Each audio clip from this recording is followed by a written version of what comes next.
안녕하십니까. 어르신들의 건강하고 평안한 삶을 늘 곁에서 응원하는 전직 대학병원 내과 의사 박중호입니다. 그린 봄날 아침, 병원 창문으로 희미하게 비춰드는 빛이 제 오래된 책상을 비추고 있었습니다. 지난 42년간 이 자리에서 수없이 많은 환자분들을 진료했던 바로 저의 마지막 근무일이었죠. 내일이면 저는 정든 대학병원 내과 과장직에서 물러나 은퇴를 하게 됩니다. 간호사가 오늘이 저의 마지막 진료 날이라며 감사하게도 환자분들이 꽃다발을 들고 밖에서 기다리고 계신다고 알려주었습니다. 고개를 끄덕이며 감사한 마음을 전했지만 실은 제 마음은 아침부터 무겁게 가라앉아 있었습니다. 오늘 아침에 확인했던 한 환자분의 기록 때문이었습니다. 첫 환자는 황경민 씨, 올해 82살이신 분으로 제가 무려 30년 넘게 진료해온 오랜 환자분이십니다. 매년 제가 권해드린 종합검진을 단 한 번도 빠짐없이 꼬박꼬박 받아오셨고 제가 처방해드린 약 또한 한 번도 거르지 않고 꼬박꼬박 복용하셨던 그야말로 모범적인 환자분이셨죠. 그런데 바로 어제 그분이 응급실로 실려오셨다는 청천벽력 같은 소식을 들었습니다. 원인은 안타깝게도 약물 부작용으로 인한 심각한 간 손상이었습니다. 제가 처방한 그 약들이 결국 그분을 해치게 된 것입니다.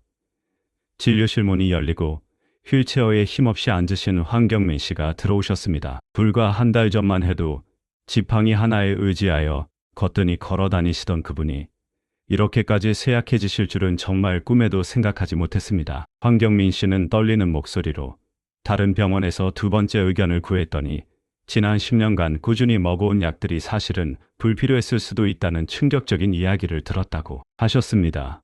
그 순간 저는 지난 42년간 의사로서 굳건히 쌓아왔다고 믿었던 모든 확신과 신념이 한꺼번에 무너져 내리는 듯한 깊은 절망감을 느꼈습니다. 저는 언제나 최선을 다했다고 생각했습니다. 끊임없이 새로운 최신 의학 지식을 습득하려 노력했고 건강검진에서 발견된 모든 작은 이상 징후에 대해서도 철저하게 대응했다고 믿었습니다. 하지만 그것이 과연 항상 옳은 일이었을까요? 우리나라에서 매년 약 2만 명에 달하는 사람들이 안타깝게도 과잉 진료로 인해 소중한 목숨을 잃고 있다는 통계가 있습니다. 이는 매년 교통사고로 사망하는 사람들의 숫자보다 무려 3배나 많은 충격적인 수치입니다. 그리고 저는 이제 정년 은퇴를 눈앞에 둔 한 늙은 의사로서 이제야 그 무섭고도 충격적인 진실의 한 단면을 어렴풋이나마 깨닫게 된 것입니다. 이 영상을 끝까지 시청하신다면 80세 이후에 받는 건강검진이 오히려 우리의 수명을 단축시킬 수도 있는 5가지 이유와 함께 진짜 건강을 지키는 현명한 방법을 알게 되실 것입니다. 40년 넘게 수많은 환자분들을 진료해온 의사인 제가 정년 은퇴를 하며 처음으로 용기 내어 공개하는 진실입니다. 영상을 본격적으로 시작하기 전에 잠시 구독과 좋아요 버튼을 한번 눌러주시면 정말 감사하겠습니다. 어르신들의 이 작은 행동 하나가 더욱더 많은 분들에게 이 중요하고도 절실한 정보를 전달하는데 아주 큰 도움이 될 수 있습니다. 저는 박중호입니다. 1942년생으로 올해 83살이며 지난 42년간 내과 의사로 일해왔습니다.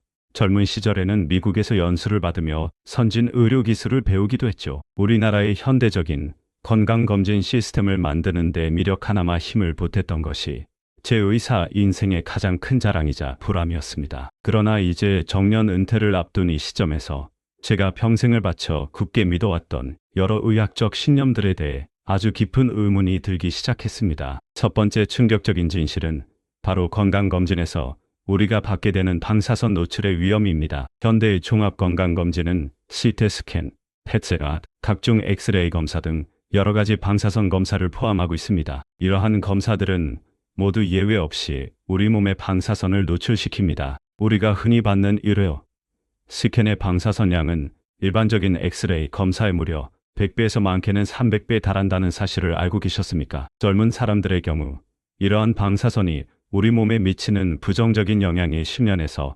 20년이라는 긴 시간이 지난 후에 나타날 수도 있습니다. 하지만 80세 이상 노인의 경우 이러한 장기적인 위험보다 훨씬 더 심각한 문제가 있습니다.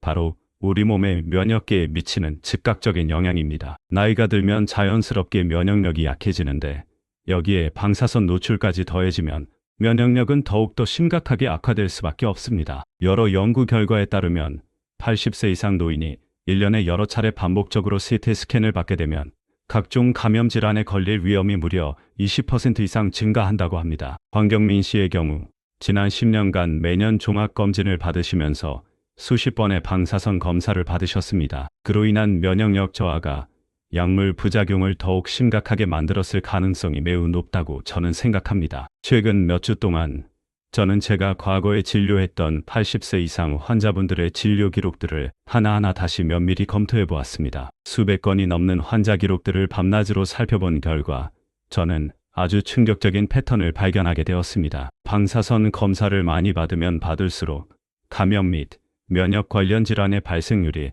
뚜렷하게 높아지는 경향이 있었던 것입니다. 미국과 유럽의 여러 노인의학회에서는 이미 오래전부터 노인 환자들에게 불필요한 방사선 검사를 최대한 줄이라는 강력한 권고안을 발표해 왔습니다. 특히 80세 이상에서는 특별한 증상이 없는 경우 정기적인 CT 스캔이나 펫스터 검사는 절대로 권장하지 않고 있습니다. 이제는 우리나라에서도 이러한 변화가 시급히 필요하다고 생각합니다. 때로는 건강검진이 오히려 우리의 건강을 심각하게 해칠 수도 있다는 이 불편한 사실을 이제는 많은 분들이 정확히 아셔야만 합니다. 두 번째 충격적인 진실은 건강검진 후에 너무나도 쉽게 이어지는 불필요한 약물 처방의 문제입니다. 건강검진에서 아주 경미한 이상 소견이 발견되면 대부분의 경우 즉시 약물 치료를 시작하게 됩니다. 처음에는 한두 가지 종류의 약으로 시작하지만 매년 검진을 받을 때마다 또 다른 새로운 이상 소견들이 발견되고 그에 따라 복용하는 약의 종류와 가지수는 눈덩이처럼 불어나게 됩니다.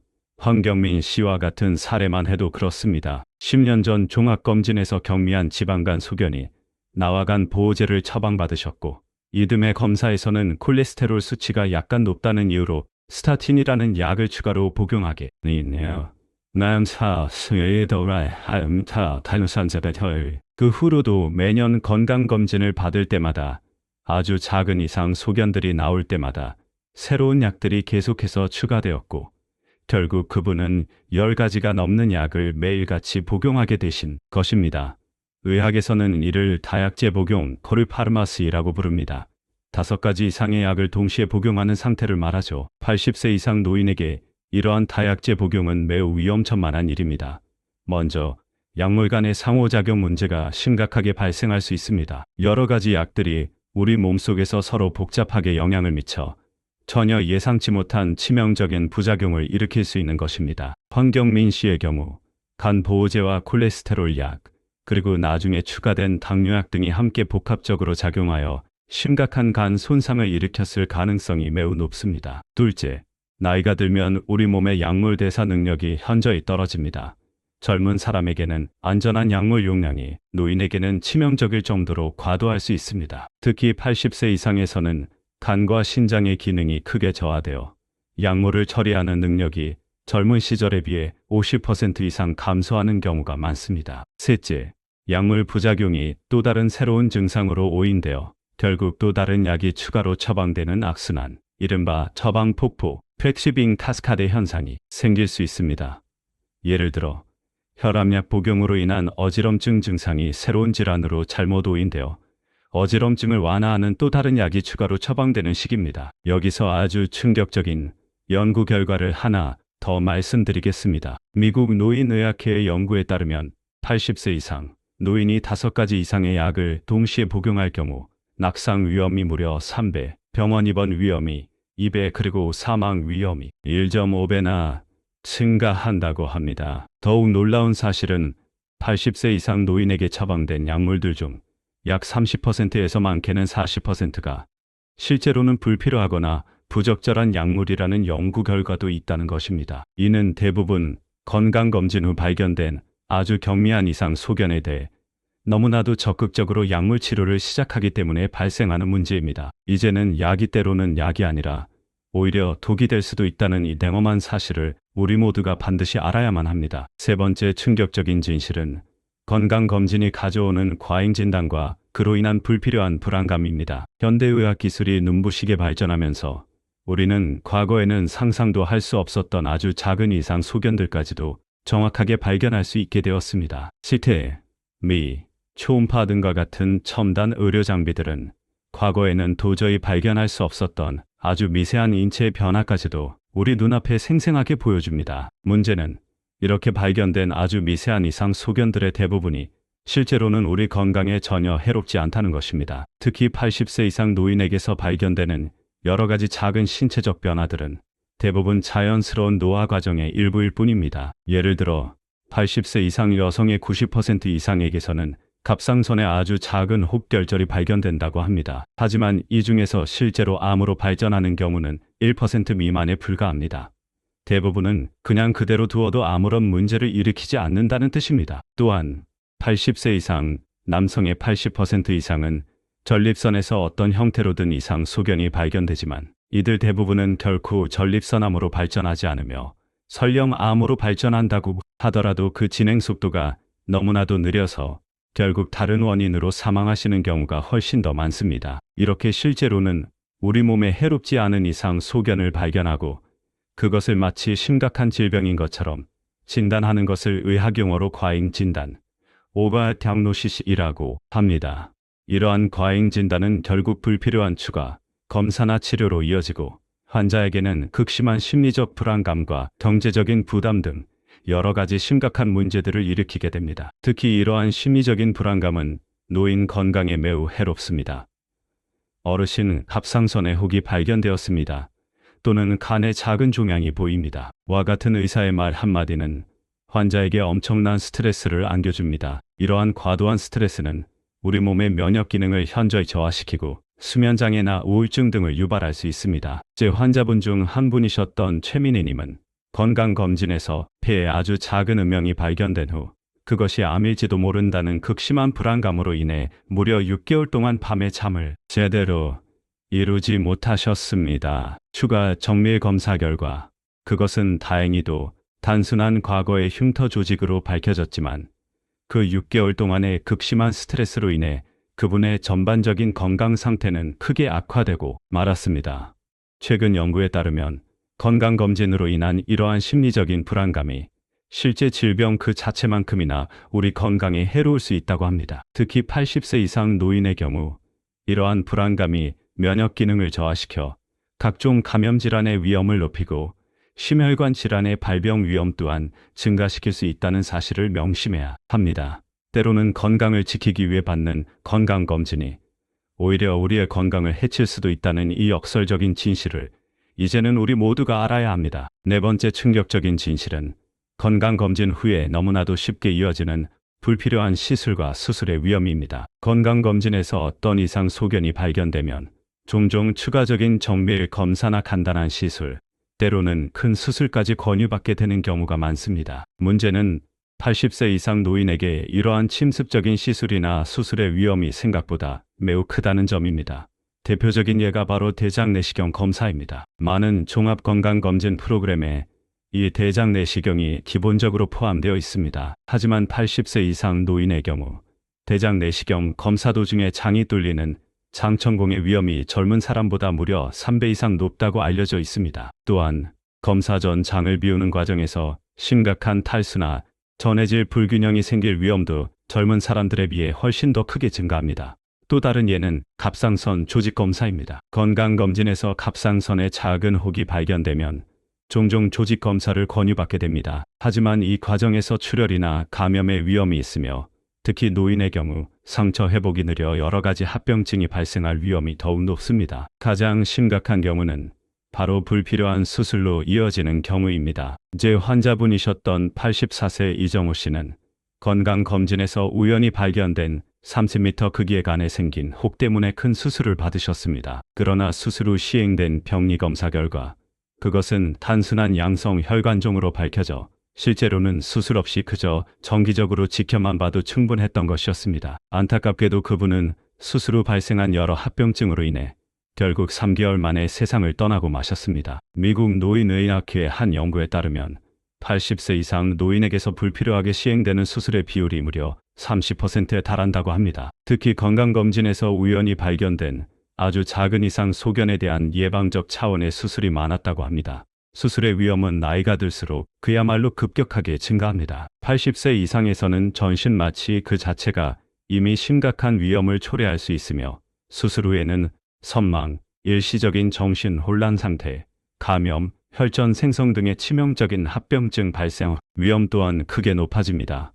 더구나 나이가 드신 환자분들은 젊은 사람들에 비해 회복 속도가 현저히 느립니다. 젊은 사람이라면 몇 주 만에 충분히 회복될 수 있는 수술이라도 80세 이상에서는 회복에 몇 개월이 걸리거나 심지어는 완전히 회복되지 못하는 경우도 허다합니다. 과연 건강검진에서 우연히 발견된 아주 작은 이상 소견 때문에 이렇게나 위험한 시술이나 수술을 받는 것이 정말로 현명한 선택일까요? 이제는 우리 모두가 이러한 근본적인 의문을 제기해야 할 때라고 생각합니다. 다섯 번째 충격적인 진실은 건강검진 뒤에 교묘하게 숨겨진 제약회사와 병원의 복잡한 수익 구조입니다. 은퇴를 불과 2주 앞둔 어느 날, 제 오랜 지인이자 한 대형 제약회사 임원인 박진수 이사가 저를 찾아왔습니다. 그는 그 제약회사의 판매 책임자로서 지난 20년 넘게 저와 업무적인 관계를 긴밀하게 유지해왔던 사람입니다. 그는 제게 은퇴 후에도 그 제약회사에서 자문 역할을 맡아달라고 정중하게 제안했고,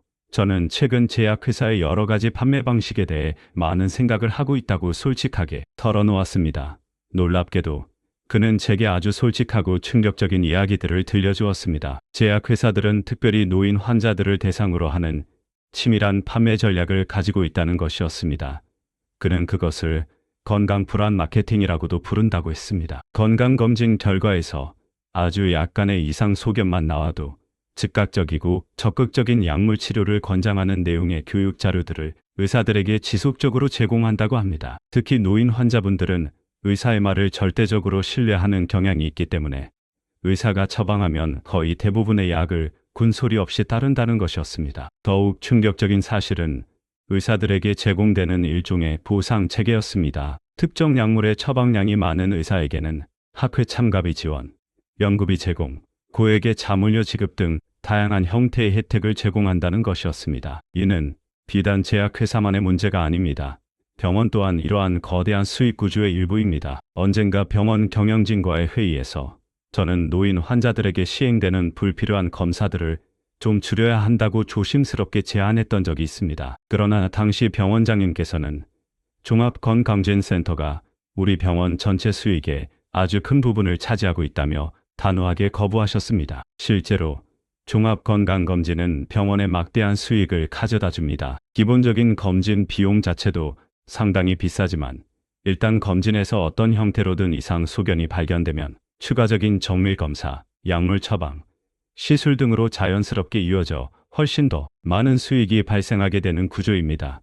더구나 건강검진은 일종의 선순환 병원의 입장에서는 구조를 만듭니다. 한번 검진을 받으면 아주 작은 이상이라도 발견되어 다음 해에도 또다시 검진을 받게 되고, 이러한 과정은 마치 메비우스의 띠처럼 계속해서 이어지게 됩니다. 이러한 복잡한 구조 속에서 의사인 저 역시 완전히 자유롭지 못했습니다. 돌이켜보면 병원의 수익을 위해 때로는 환자에게 불필요하다고 생각되는 검사나 처방을 했던 적도 분명히 있었을 것입니다. 물론 그것이 환자에게 최선이라고 스스로 믿으며 행동했지만 이제 와서 다시 생각해보면 그렇지 않았을 수도 있다는 깊은 회한이 밀려옵니다. 이제 저는 이러한 의료 시스템의 구조적인 문제점들을 일반 대중들에게 널리 알리는 것이 저의 남은 의사로서의 마지막 책임이자 의무라고 생각합니다. 소중한 우리 환자분들, 특히 상대적으로 정보에 취약하신 노인 환자분들이 이러한 복잡한 수익 구조의 희생양이 되지 않도록 우리 모두가 함께 노력해야 합니다. 지금까지 80세 이상 노인에게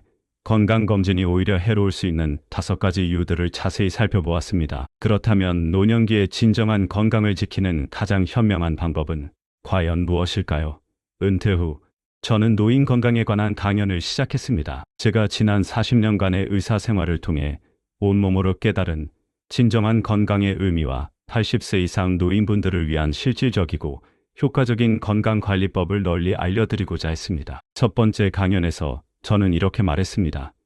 여러분, 진정한 건강은 병원에서 받는 여러 가지 검사 수치가 모두 정상이라는 것을 의미하는 것이 결코 아닙니다. 진정한 건강이란 매일매일 활기차게 생활하고 사랑하는 사람들과 함께 웃으며 자신의 삶을 온전히 즐길 수 있는 바로 그 능력입니다. 제가 드리고 싶은 메시지는 종합건강검진을 절대로 받지 말라는 것이 아닙니다. 다만 80세 이상에서는 불필요한 검사와 과도한 약물 복용을 최대한 줄이자는 것입니다. 그리고 정말로 우리 노인분들에게 실질적인 도움이 되는 건강관리법, 즉 진정한 장수의 비결을 다음과 같이 제안했습니다. 첫째, 규칙적인 운동입니다. 매일 30분 이상 꾸준히 걷기만 해도 심장병, 뇌졸중, 당뇨병 발병 위험을 크게 줄일 수 있습니다. 만약 걷는 것이 힘드시다면 의자에 편안히 앉아서 할 수 있는 가벼운 스트레칭도 아주 큰 도움이 됩니다. 수많은 연구 결과들이 운동이야말로 그 어떤 값비싼 약보다도 훨씬 더 효과적인 최고의 건강관리법임을 명확하게 입증하고 있습니다. 둘째, 건강한 식습관입니다. 다채로운 색깔의 채소와 신선한 과일을 충분히 섭취하고 소금과 설탕 섭취를 최대한 줄이는 것이 매우 중요합니다. 특히 80세 이상에서는 양질의 단백질 섭취가 무엇보다 중요한데 두부, 생선, 닭고기 등이 아주 좋은 단백질 공급원입니다. 세계적인 장수 마을로 유명한 일본의 오키나와와 이탈리아의 사르데냐 지역 노인들은 모두 한결같이 채소 위주의 건강한 식단과 적절한 양의 단백질 섭취를 그들의 장수 비결로 꼽고 있습니다. 셋째, 활발한 사회적 관계 유지입니다. 외로움과 사회적 고립은 우리 건강에 아주 큰 해를 끼칩니다. 마음 맞는 친구들과 정기적으로 만나 즐거운 시간을 보내거나 다양한 취미 모임에 적극적으로 참여하는 것이 건강 유지에 매우 중요합니다. 여러 연구에 따르면 활발한 사회 활동을 하는 노인은 그렇지 않은 노인보다 평균 수명이 5년에서 많게는 7년이나 더 길다고 합니다. 넷째, 충분하고 질 좋은 수면입니다. 나이가 들면 자연스럽게 수면 패턴이 바뀌기는 하지만 여전히 양질의 수면은 건강 유지에 필수적입니다. 낮에는 되도록 활동적으로 지내고 매일 일정한 시간에 잠자리에 들고 일어나는 규칙적인 수면 습관을 들이는 것이 매우 중요합니다. 충분한 수면은 면역력 강화, 기억력 유지, 그리고 심혈관 건강에 아주 큰 영향을 미칩니다. 현재 복용하고 계신 약의 종류가 5가지 이상이라면 반드시 주치의와 상담하여 정말로 필요한 약만 최소한으로 복용하도록 조정하는 것이 좋습니다. 여러 병원에서 각기 다른 약들을 처방받으셨다면 반드시 한 명의 의사에게 현재 복용 중인 모든 약을 다 보여주고 종합적인 상담을 받으셔야 합니다. 많은 경우 불필요한 약들을 줄이기만 해도 오히려 건강 상태가 훨씬 더 좋아지는 것을 경험하실 수 있습니다. 이러한 건강관리법들은 값비싼 약물 치료나 복잡한 검사보다 훨씬 더 효과적이며 무엇보다도 부작용이 거의 없습니다. 그리고 가장 중요한 것은 바로 어르신들의 삶의 질을 근본적으로 높여준다는 점입니다. 제 환자분이셨던 황경민 씨는 제 조언을 따라 복용하던 약의 가지수를 대폭 줄이고 매일 아침 공원 산책을 시작하셨습니다. 그리고 불과 6개월 후 그분은 힘겹게 의지하던 휠체어에서 벗어나 다시 자신의 두 발로 걷게 되셨습니다. 그의 간 기능 또한 눈에 띄게 회복되었고 무엇보다 그의 얼굴에 예전의 건강한 생기가 다시 돌아왔습니다. 노년기의 진정한 건강은 병원에서 받는 여러 가지 검사 수치보다 오히려 활동적인 일상생활, 좋은 사람들과의 따뜻한 인간관계, 그리고 긍정적인 마음가짐에서 비롯되는 것입니다. 물론 꼭 필요한 의학적인 치료는 당연히 받아야 하지만 무분별한 검사와 약물에만 의존하기보다는 일상생활 속에서의 꾸준한 건강관리가 훨씬 더 중요하다는 사실을 꼭 기억해 주십시오. 저는 이제 매주 노인복지관에서 강연을 하며 이 소중한 메시지를 더 많은 분들께 전파하고 있습니다. 제가 지난 42년간의 길고 긴 의사생활을 통해 온몸으로 깨달은 가장 중요한 교훈을 이제는 사회와 함께 나누는 것이죠. 건강하고 행복한 노년은 결코 병원에서 만들어지는 것이 아니라 바로 어르신들 한 분 한 분의 소중한 일상생활 속에서 만들어지는 것입니다. 제 강연을 들으신 많은 노인분들이 실제로 놀라운 변화를 경험하고 계십니다. 85살 김민준 씨는 과거 10가지가 넘는 약을 매일 복용하시다가 주치의 선생님과 깊이 있는 상담을 통해 꼭 필요한 3가지 약으로 줄이셨습니다. 그 결과 평소 그를 괴롭히던 어지럼증 증상이 크게 줄어들었고 몸에 기력이 다시 돌아왔다고 무척 기뻐하셨습니다. 82살 이수진 씨는 매년 의례적으로 받아왔던 비싼 종합 건강검진 대신 그 비용으로 동네 수영 강습을 받기 시작하셨습니다. 수영을 배우면서 새로운 좋은 친구들도 많이 사귀게 되었고 무엇보다 건강이 눈에 띄게 좋아지셨다고 환하게 웃으십니다. 세계적으로 건강하게 장수하시는 노인들의 가장 큰 공통점은 바로 병원에 대한 의존도가 현저히 낮다는 것입니다. 세계적인 장수 마을로 널리 알려진 여러 지역의 노인들은 대부분 규칙적인 신체 활동, 활발한 사회적 관계 유지, 그리고 식물성 식품 위주의 건강한 식습관을 가지고 있습니다. 그분들은 약이나 검사에만 의존하기보다는 자신들의 일상생활 속에서 스스로 건강을 지혜롭게 관리하고 있는 것이죠. 여러분, 오늘 제 이야기를 통해 노후 건강검진에 숨겨진 진실에 대해 조금이나마 알게 되셨기를 바랍니다. 건강검진이 항상 좋은 것만은 아니며 특히 80세 이상에서는 오히려 해로울 수도 있다는 충격적인 5가지 이유들을 함께 살펴보았습니다. 과도한 방사선 노출의 위험, 불필요한 약물 처방의 문제, 과잉 진단과 그로 인한 불안감 증가, 위험한 시술과 수술의 가능성, 그리고 제약회사와 병원의 복잡한 수익 구조에 대해서도 솔직하게 말씀드렸습니다. 그러나 오늘 이야기에서 더욱더 중요한 것은 바로 진정한 노후 건강관리법, 즉 장수의 진짜 비결입니다. 규칙적인 운동, 건강한 식습관, 활발한 사회적 관계 유지, 충분하고 질 좋은 수면, 그리고 현재 복용 중인 약물들의 현명한 정리가 바로 어르신들의 소중한 노후 건강을 굳건히 지키는 핵심이라는 사실을 다시 한번 강조드립니다. 이제 어르신들께서 선택하셔야 할 때입니다. 값비싼 종합 건강검진과 수많은 약물들에 계속해서 의존하실 것인가? 아니면 일상생활 속에서의 건강하고 지혜로운 습관들을 통해 진정한 건강 장수를 누리실 것인가? 저는 어르신들께서 용기 있게 후자를 선택하시기를 진심으로 바랍니다. 더 많은 유익한 건강 정보를 받아보시기를 원하신다면 지금 바로 구독과 좋아요 버튼을 눌러주시면 감사하겠습니다. 다음 영상에서는 노년기 수면의 질을 획기적으로 높이는 7가지 놀라운 비결에 대해 자세히 알아보겠습니다. 어르신들의 건강하고 행복한 노후를 항상 진심으로 응원합니다. 감사합니다. 세일보내 템세가 행다스야샤 한사입니다.